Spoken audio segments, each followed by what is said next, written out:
ঘুম থেকে ওঠার আগেই বৃষ্টি শুরু হয়ে গেছে। বৃষ্টির আওয়াজে আমার ঘুম ভাঙলো আজ। তো নতুন একটা সকালে সবাইকে অনেক অনেক গুড মর্নিং। সবাই কেমন আছো? তো আজকের দিনটা ছিল মনসা পূজা, শনিবার। আমরা শ্রাবণের শেষ শনিবারে সবাই তো মনসা পূজা করে থাকি, আমরাও করি। তো আমি স্নান টান সেরে ঘরে চলে আসলাম। সকালে উঠেছি প্রায় তখন 6টা বাজে। উঠে বাসি কাজ টাজ সেরে রান্নাবান্না সেরে স্নান করে চলে আসলাম। এখনও চুলটা ভিজা, দেখতেই পাচ্ছ। তো আজকের ব্লগটা এখান থেকেই শুরু করলাম। এটা হচ্ছে আমার পুজোর জায়গা, তোমরা তো আগের ব্লগে আর এদিকে দেখেছো। দেখো আমার ঠাকুর ঘরের কি অবস্থা। একটা সাইডে আমি ঠাকুর পুজো দিই, ছড়িয়ে ছিটিয়ে যা কিছু এনেছিলাম তো পুজোর আগের দিন বাজার জিনিসপাতি, থেকে এই যে যে সব কিছু এনেছিলাম পুজোর জন্য সবগুলো এইভাবে এগুলি রেখে দিয়েছি। তো রাত্রি তখন প্রায় 8টা সব বাজে, কিছু তার গুছিয়ে গুছানো হয়নি। ঠাকুর ঘরটাকে গুছিয়ে তারপরে পুজো তো দেব।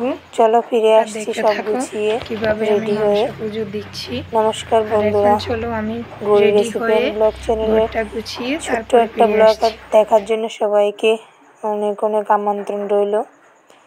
চ্যানেলে নতুন হয়ে থাকলে চ্যানেলটাকে সাবস্ক্রাইব করে পাশে থেকো, পাশে থাকা বেল আইকনটা অন করে রেখো নতুন ভিডিওর রেসিপির আপডেট পাওয়ার জন্য।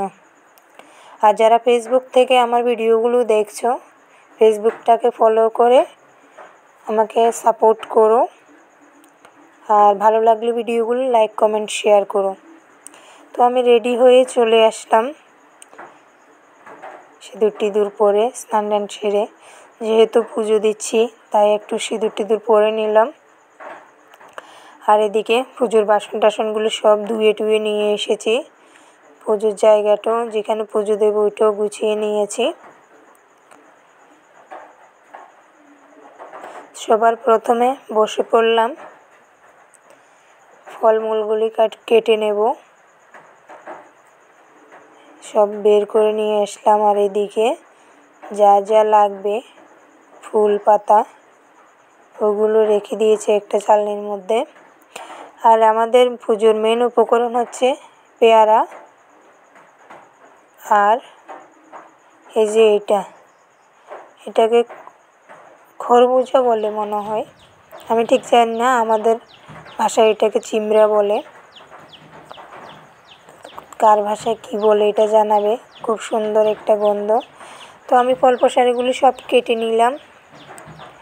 প্রথমে একটা কলা পাতাতে কেটে সবগুলি ধুয়ে কেটে রেখে দিলাম। আর এদিকে সাবুটা ভিজিয়ে রেখেছি, বেদানাটা ছাড়িয়ে নিয়েছি, নারকেল কুড়িয়ে নিয়েছি। তো সবগুলো নৈবেদ্য সাজিয়ে নিয়েছি। আর এখন দিয়ে দেব আমার ঘরের পুজোটা, তারপরে ঠাকুর পুজোর মনসা পূজার আয়োজন করব। তো আয়োজন তো মোটামুটি হয়ে গেছে, ঘট বসাবো। তো আমি কিভাবে মনসা পূজা করছি তোমাদের সাথে শেয়ার করব, এই জন্যই আজকে ব্লগটা বানানো। অবশ্যই তোমাদের ভালো লাগবে। আর ব্লগটা পুরোটা দেখার অনুরোধ রইল সবাইকে। আর ভালো লাগলে লাইক কমেন্ট সাবস্ক্রাইব করে আমার পাশে থেকো। তো ঘরের পুজোটা আমার দেয়া হয়ে গেছে। আমি যেটা নিত্য পুজো দিই ওটা দেয়া হয়ে গেছে। বাইরে গিয়ে তুলসী তলায় ও ফুল জল দিয়ে চলে আসলাম। এসে এদিকে ভোগ প্রসাদ সাজিয়ে নিয়েছি, তার ঘটটা বসাবো। তো আমরা দুটো ঘট বসাই, একটা নাগ একটা নাগিনী। তো ঘটে দেওয়ার জন্য দুটো মালা গেঁথে নিয়েছি।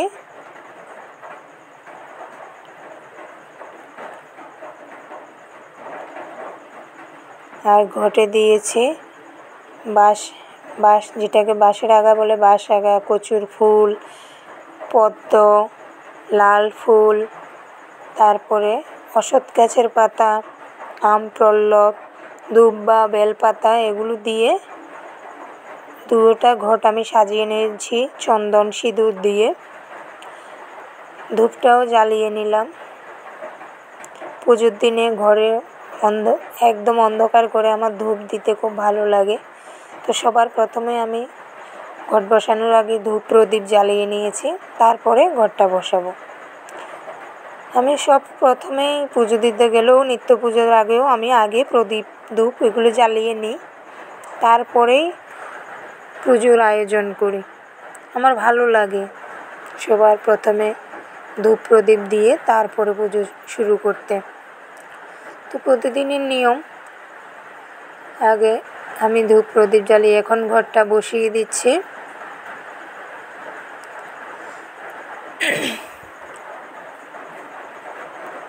নাগ ঘরটা হবে ডান সাইডে আর নাগিনী ঘরটা হবে বাম সাইডে।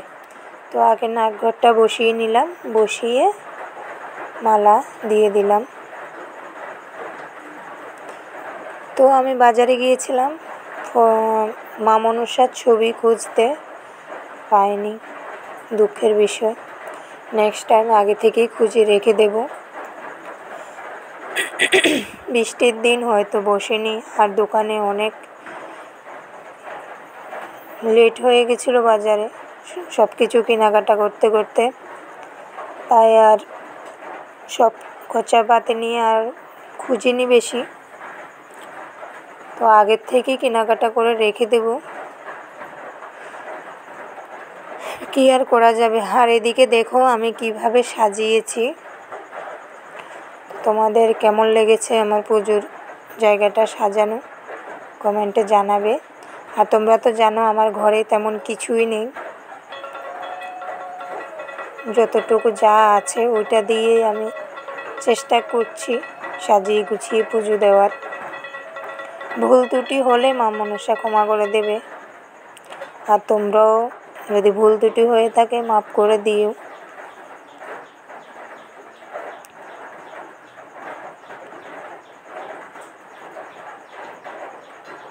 তো আমার পাঁচালি পড়া শেষ, বকবক করতে করতে এদিকে আমি পুজোটাকে উৎসর্গ করে দিয়ে পাঁচালিও পড়ে নিয়েছি, প্রণামটাও সেরে নিলাম। নিয়ে এখন বাইরে যাব। তোমাদের কার কেমন নিয়ম আমি জানি না। তো আমরা পুজো শেষে একটা দুধ কলা দিতে যাই মা মনসাকে, একটা ঘরে থাকে আর একটা বাইরে দিয়ে আসি। তো আমি কাঁচের গ্লাস দুটোতেই নিয়ে নিয়েছি, একটা ঘরে রেখে দিয়েছি আর বাকিটা বাইরে দিয়ে আসব। তুলসী তলা আগেই আমি পরিষ্কার করে জায়গাটা লেপে রেখেছিলাম, তো ওইখানে আমি দুধ কলাটা দেব।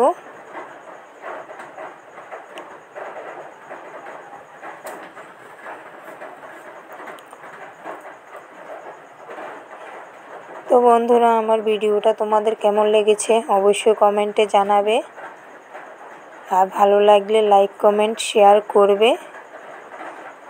তো আমার দুধ কলা দিয়ে এসে কিছুক্ষণ পরে আমি পুজোটা সেরে নিয়েছিলাম, এখন প্রসাদ টসাদ খেয়ে নিচ্ছি।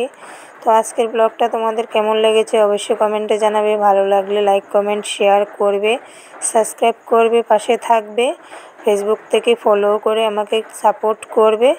আজ এ পর্যন্ত, সবাই ভালো থেকো, দেখা হবে নতুন ভিডিওতে। টাটা সবাইকে।